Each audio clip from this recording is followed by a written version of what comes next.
It's with college students. We're kids. He can't argue with adults versed in this topic, so he'll continue to try and this guy going up to 20-something students and debating this topic. Debating college wouldn't be as easy as random. Please, by all means, debate someone against your own weight little girls. I bet college kids are easy targets. A frequent critique that we get is that Russell tries to make himself look smarter by only debating dumb college kids. Not only is this expressly untrue, it's also totally irrelevant because it turns out college students don't have a monopoly on saying dumb things. If a man jacks off and throws it away, isn't that abortion? What about all the babies that you don't bring into the world because you jacked off? It is it's a parasite essentially. Yeah, that's a parasite at this point. She doesn't have the financial ability Yes. to have children. You know that's more than 75% of abortions. They can't provide for another life. Right. Why would you want to bring a life into the world So that can't be provided for? Now we're to the actual argument.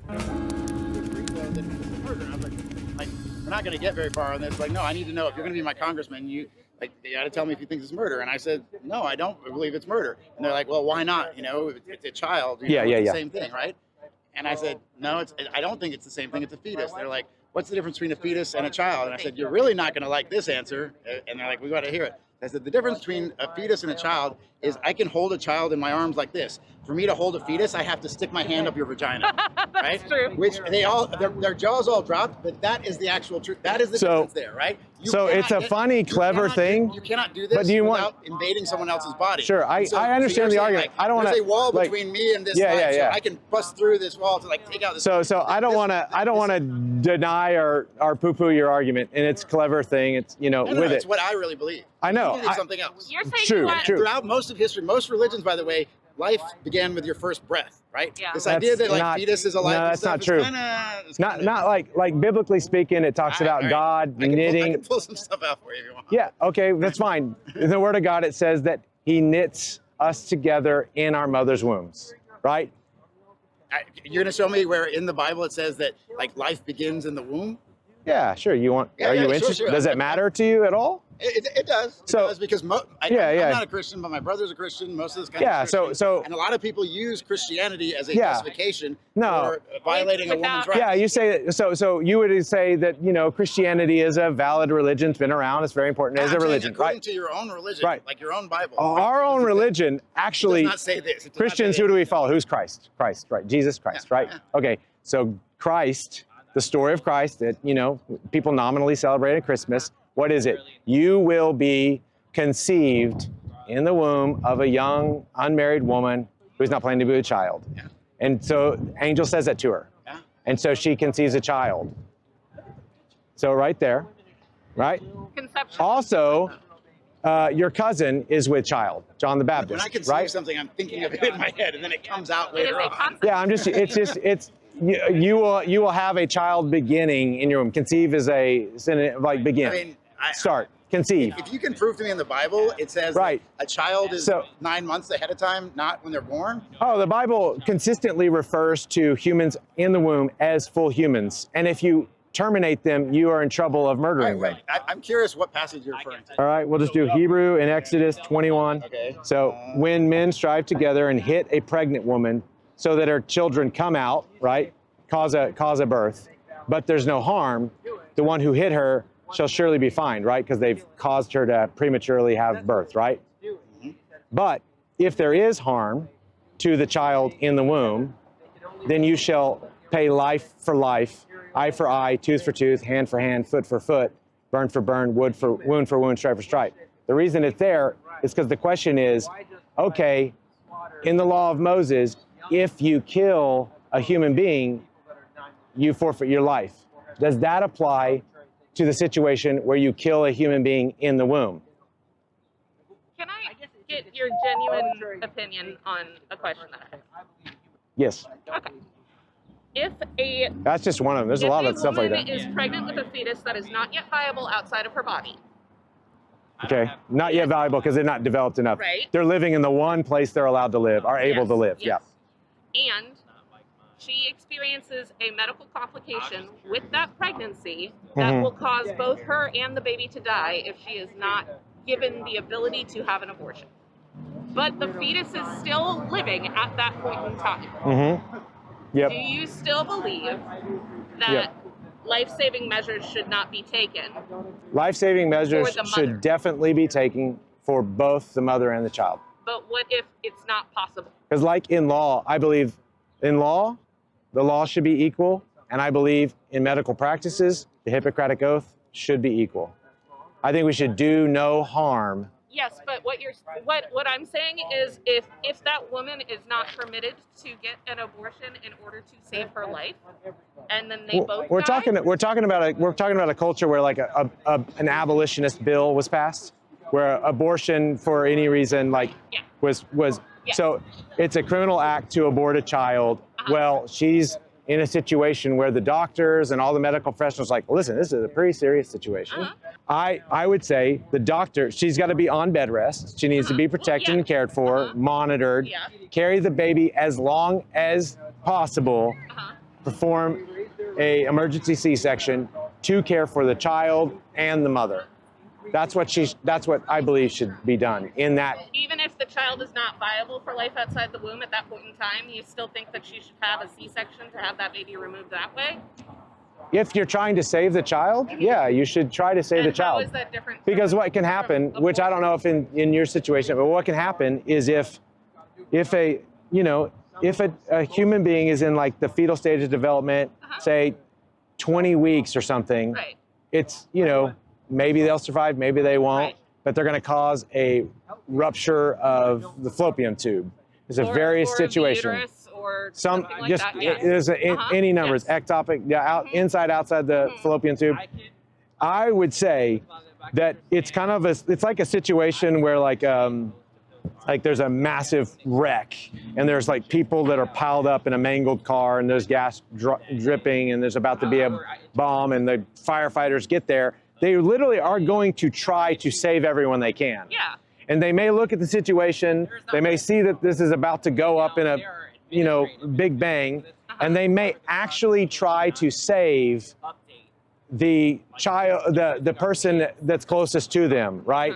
And they may do that, and then they're coming back to save the other person, and the thing goes up, blows up, or whatever. I don't think they are guilty of homicide because they tried to save them. Right. But if they went there and they looked in there and it was a mangled up, van, and they looked in there and they're like, you know what? Instead of trying to save all y'all, we're just gonna pop this one in the head and save this one. That would be murder, right? Yeah, but that's a totally different Exactly. scenario because It's a different, I'm just saying, in a situation where you're trying to didn't save answer my question. every life, you should not be held responsible. I don't think doctors should be held responsible Can for you answer my failing question, to help people. What's that? My question is that if the fetus will not be viable outside of the womb, the mother is dying because of this fetus's presence. Yeah, same way I answered a second ago. I believe that the doctor should do everything in their power with their medical technology. She should be on bed rest. They should be monitoring her. They should be helping her, and they should be trying to help the other human. And she goes Yeah. critical She goes critical. And there's Well, no she's going critical because of a potential rupture tube. Yeah, Yes. yeah, So something that's like that. so you have to perform a C-section, a hysterectomy, whatever whatever you have to try to remove. If the child cannot survive, I think you should do everything in your power to put them in a NICU situation. So you're saying that it would be. Doctors try to help people all the time. Yes, I know. And when people die, sometimes it's a situation where the medical ethics board has to get involved and they have to show, yes, I was trying to help this person. I wasn't trying to harm them. I accidentally did cut this artery. They did die on the table. And there's a situation. Were they trying to murder them, or was it a situation? Was the doctor drunk? All this kind of stuff. Intent matters. Intent always matters. Yeah. Okay. That's why I'm saying intentional termination is different than spontaneous, unintentional termination. Just a flag for you. I just looked up Exodus 22. Apparently, it is controversial because, like in Josephus in the 1st century, like the interpretation was, he that kicks a woman with a child so that the woman may miscarry, let him pay a fine and money, as having dismissed the multitude by the destruction of what was in her womb.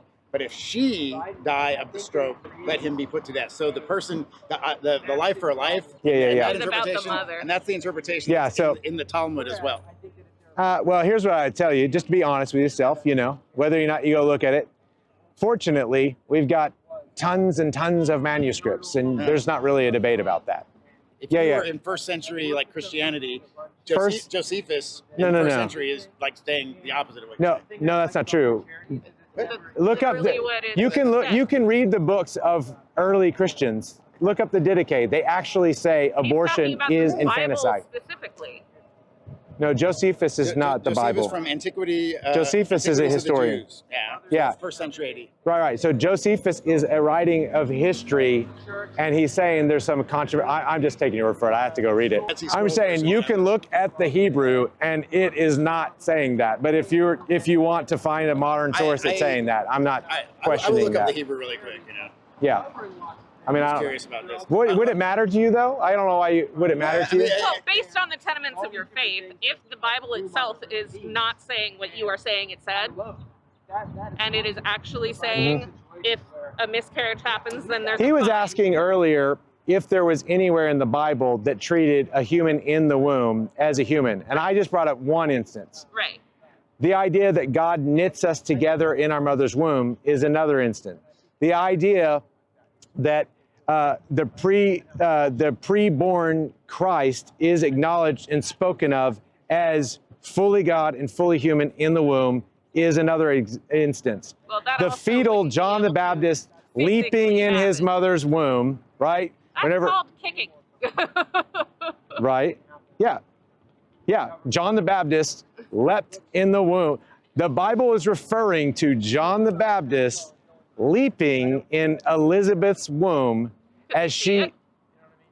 It's called kicking. No, that people don't need to be seen to be protected or acknowledged as existing. I'm not saying that. I'm saying that this is just somebody writing saying this is what I think happened. I don't think you care what the Bible says. I don't. It's true. Right. But so I'm just saying. I'm just trying to say that when I am answering his question that yes, in Christianity, abortion from the earliest known written sources from Christians, abortion has been considered infanticide, and yes, the early church sought to criminalize all it. It says is ve'ima son yehir, which like, and if a damage will be, right? Yeah, to the child.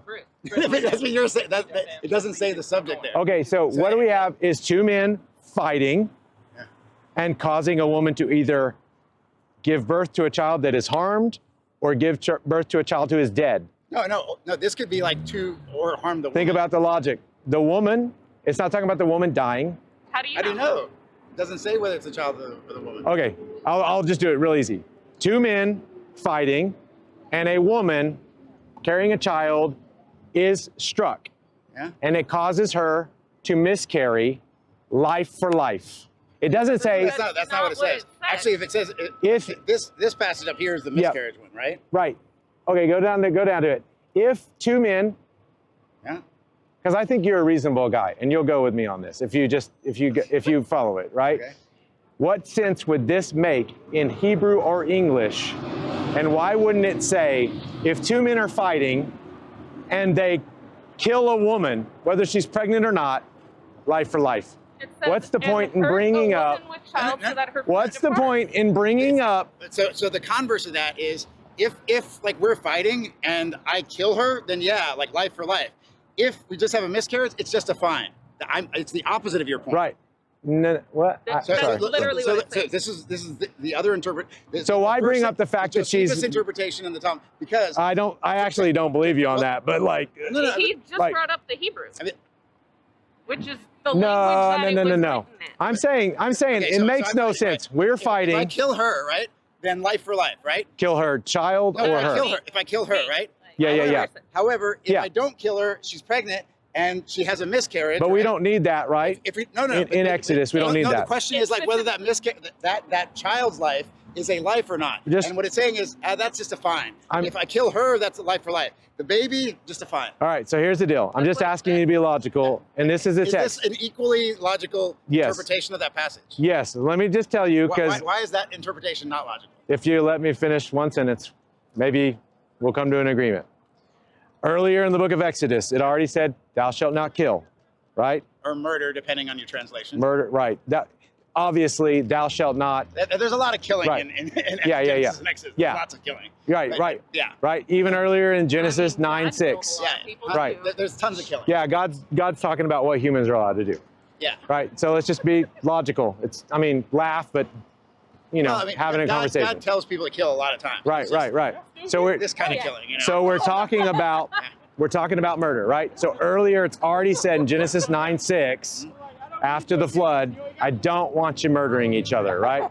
That's Noah is given a command. Don't shed innocent blood because man's made in the image of God. If you shed the blood of a man by man, your blood will be shed. Okay. And so that's the standard, right? And then in the Ten Commandments, thou shalt not murder, right? So we've got that. Don't need to say that anymore.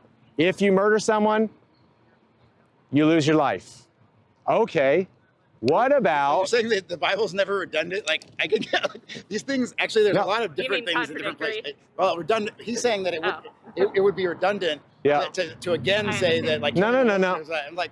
No, it's and contradictions. It's in the part of the law where we're sorting out how to apply it to broader situations. Can I ask you, like, a trolley problem? So, like, if there was a fire right now... If there was a diagram of this conversation, it'd be like, brought this up, looked like he was going to answer it, bring this up, looked like he was going to answer it, bring this up, well, you're doing the same thing. I'm trying to just stick on the things because I'm trying to persuade you to think consistently and hopefully, this is a child, right? hopefully I can get to the point however, at the bottom of all of this. At the bottom of all of this, just because I don't know how long y'all are going to stay at the bottom of all this, I think the nation, but also individuals in the nation, are in rebellion to God. That we know what's true, we know what's good, we know what's right, but we love ourselves to the point that we kill our children. And we want the laws to protect it, and we want the society to be on the side of it, because we are in rebellion to God. And God does not like it, and God will not stand silent forever with the shedding of innocent blood or the writing of laws that practice it. And so one of these days... Well, right now, what is he doing about it? He's telling people to go and tell other people that God hates the hands that shed innocent blood, and that he will judge nations that practice child sacrifice. And rulers that turn a blind eye to child sacrifice are bringing their nations under his judgment. So we're getting a warning, is what you're saying. I'm warning you. Like I could warn you, like right now, say you die today, you will stand before God. No. Well, I'm saying this is what I believe. Yeah. I wouldn't tell you this if I didn't believe it. Right, but I wouldn't be before the pearly gates because I'm a heathen. So I would be down in hell, all right? people, listen, I'm a sinner, you're a sinner. All human beings are going to stand before God, and we are either going to be standing in our own purported righteousness and saying, I'm good enough to go into heaven to be with you, or we're going to stand there and we're going to be realistic and say, like, you know what? Not really good enough. I am unholy. I am not worthy to be in paradise with you. And God's going to look at us and he's going to judge us for the wicked things we've done. I believe that to be true. But if you accept Jesus, like, you still get into heaven? What I believe is that we were in a problem. Like human beings had a problem, that there was nothing we could do to save us. So out of grace, out of mercy, God sent his son, and his son, Jesus, died for our sins, to absolve us of all of our sins. Right, but when he was punished for our transgression, right, that we could be washed clean, that like the justice I deserve for all the evil I've done, from my thoughts to my actions, I can be made holy if I accept that atonement for my sin. So when I die, even though maybe quantitatively I've sinned more than you, I don't know. It's not, I've sinned enough to be separated from God. When I stand before God, he's going to judge me on account of whether or not I am clean, whether I am holy. And I'm not going to stand there and say, I am holy. I'm going to stand there and say, Christ is holy, and I am trusting in his holiness and not my own. I'm trusting in the work he did and not the works I do. So you're asking to be judged based on somebody else's merits? I'm confused. Like, I'm literally. Yeah. Well, this is just standard Christianity. It's called the reason it's called the gospel or good news is that we're all sinners. Every last one of us are very sinful. And the problem is God is very holy. And when we die, we're either going to be with him or not with him. But to be with him, he can't be holy and surrounded by sin. So he has to make us holy. So he died to make sinful people holy. So by that logic, wouldn't everybody who dies then go to paradise because they've all been absolved of their sins? No, because if you reject, so I would say it's a free gift. If you trust in the name of Christ, if you call out and say, Lord God, I am unholy, I am sinful, I am a wretch, and I need your, I need to be saved. I'm not trying to use hokey language, but that's why people say that. I am not worthy to be in your presence based on my own works. And when we stand before him and we say, I'm trusting in you and your grace and your mercy alone. I'm not trying to be here on my own. Those folks who receive his grace enter into his presence. They stand before him in judgment and are seen as clean and let in. But those who say, Christians who commit capital offenses. So let me just. I don't want to confuse you, and I don't think I said it. I don't think I said it. You were asking. I followed. So if a person, say I said, and this free grace of God is being offered to you and to you, that if you trusted in Christ and not yourself, he would set you free and make you clean and all that kind of stuff. He would wash you clean. And I'm saying that's available to you. And if you say, I don't want it, I don't think he's going to force you to have it. Well, yeah. So you'll die in your sin and you'll stand there as yourself and say, I'm good. I don't need your grace. I don't need to be clean. I'm good. Yeah. And then he's like, depart from me. You are good.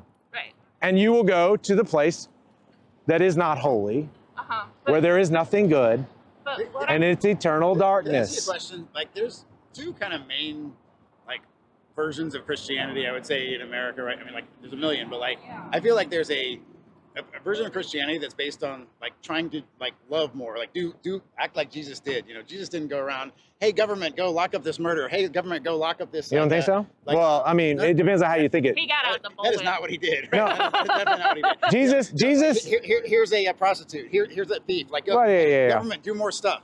Jesus was washing the feet of sinners. Right? I'm with that Jesus. I'm with that Jesus. The Jesus of love, right? That's the Jesus I follow. So there's a lot of churches that talk about that, and you could be at a soup kitchen right now. You could be, working with children. There's a lot of love you could be showing. Yeah, that's what I'm for. And there's other people who are this authority of let's go get the government to tell other people what to do, to block them, to ban them, to punish them, capital punishment, and Yeah. Are you truly interested?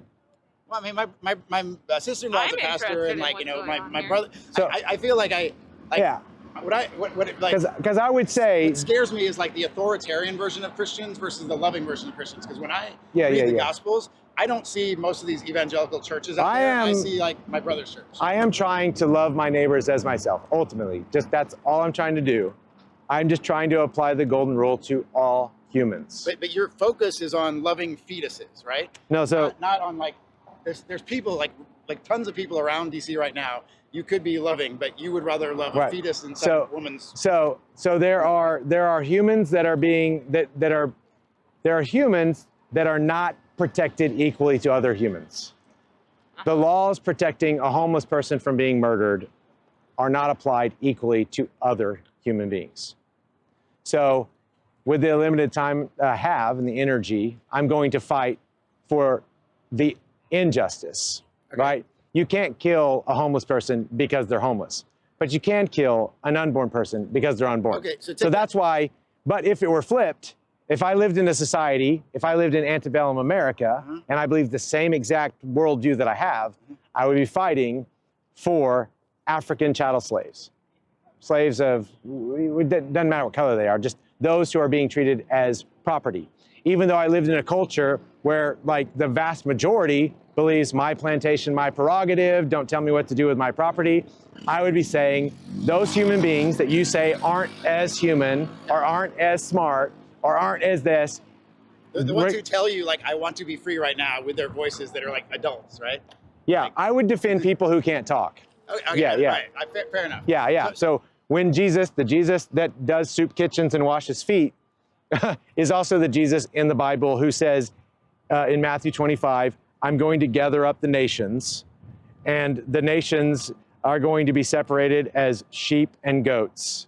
And the Jesus who does soup kitchens says, the goat nations, the nations that did not care for those who needed to be cared for, love the least of these, will be separated out as goats, and they will go into eternal fire. That's the Jesus. Like, whether or not there are hippie Christians that don't like that passage, there are tons of passages where Jesus is arguing with Pharisees and Sadducees who do not believe in justice. He literally says it over and over and over again. He says, you know what? You're very religious. You teach lots of things. You sit in the seat of Moses, but you neglect justice and mercy and the weightier matters of the law. And to you, you will be judged for these things. You don't think that his main point is that these are fake religious people that are being kind of, preaching, like they are taking on this role like they're religious, but they're not actually like following the principles. Yes, they're not applying. Yeah, they are choosing the parts of his law and his prophets that they want to believe. And them, yes, they are in particular choosing the parts that platform and pedestal them. Like the Pharisees, like they had a problem with Jesus because they just see him walking around teaching and a lot of people following him. But Jesus didn't go around like imprisoning people or like, like finding, like the people that he was so angry with were like the rulers, right? Rich people. Like Jesus doesn't like rich people. Didn't he whip people though? He did. Well, he chased money changers out of the temple. Yeah, it's with a bullwhip, right? To me, like it's primarily like about like money and the government and fake religious people, right? Yeah. It's like, despite what you say, the Bible does not say abortion is legal, abortion is illegal, right? And there's nobody. I don't have any voices in my head. The Bible just says if there's an image bearer, the image bearer should be protected. That's so what my intuition is that we have to decide at some point when a human has rights, and to me, until that point that baby is born, right? That woman, her human rights trump anything else. I cannot go into her body and do something, and I also can't tell her what she can and can't do with her. I agree with that, actually. Yeah, right. Yes. So for the government to protect an 8-year-old child or an 8-month-old child or a 1-day-old child, right? It doesn't have to do anything to her body. Right. For the government to extend its authority inside of her body, it has to say, well, I have legal dominion over what's inside a woman's. It's never going to happen to a man. But for a woman, you're saying like the inside of your body is also like federal property or something. Right. Now, it's dealing with slogans. It's a slogan thing you did there with a body and all this kind of getting out of my body. The thing you did. Go through labor and then tell me it's a slogan. Yeah, no. So I think when a human being, like I think when you were in your mother's womb, when I was in my mother's womb, when you were in your mother's womb, you were human beings in a womb, right? And that womb is, yes, it was inside of your mother's body. Right. And your mother was once inside of her mother's body, so on and so forth. This is the shared human experience, right? So I just think that that's geography, that's biology, and a human being inside of the womb is a human being. I don't think the government is supposed to allow one human to hurt another human. I don't think that's what the government's job is. I think the government is supposed to acknowledge innate right to life that's inalienable and doesn't come from them, but comes from God. So I think that is happening. Do you believe that there should be a Christian nation? No, well, see, the way it was, so when the Declaration of Independence was written by a deist, not a Christian, right?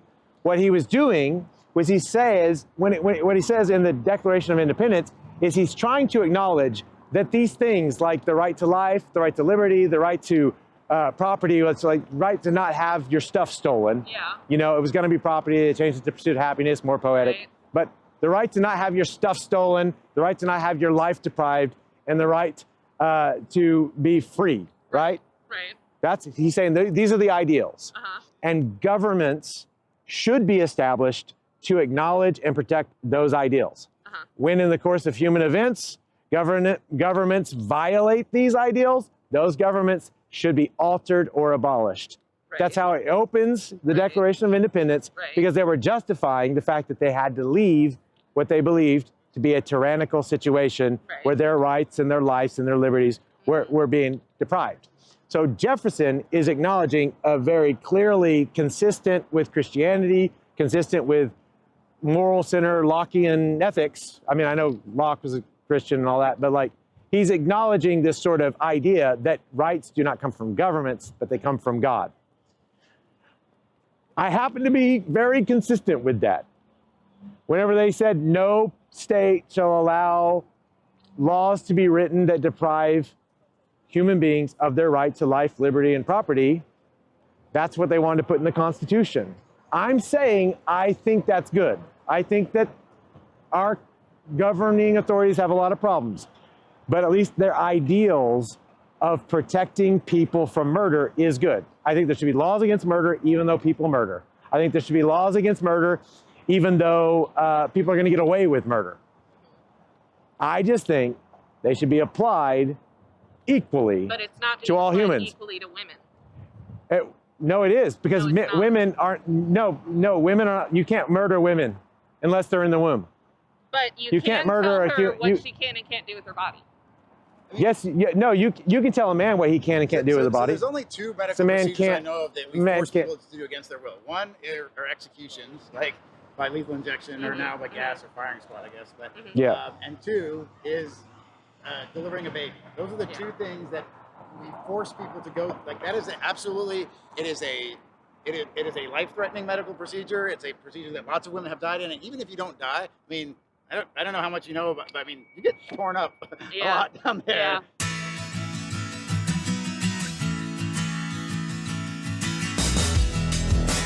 Like, it's a very serious medical procedure. Yep. Yeah. There's no other medical procedure in the world that I can think of that we force people to do against their will. And in this case, you're saying we're forcing you to do it against your will. You're talking about something that we all go through.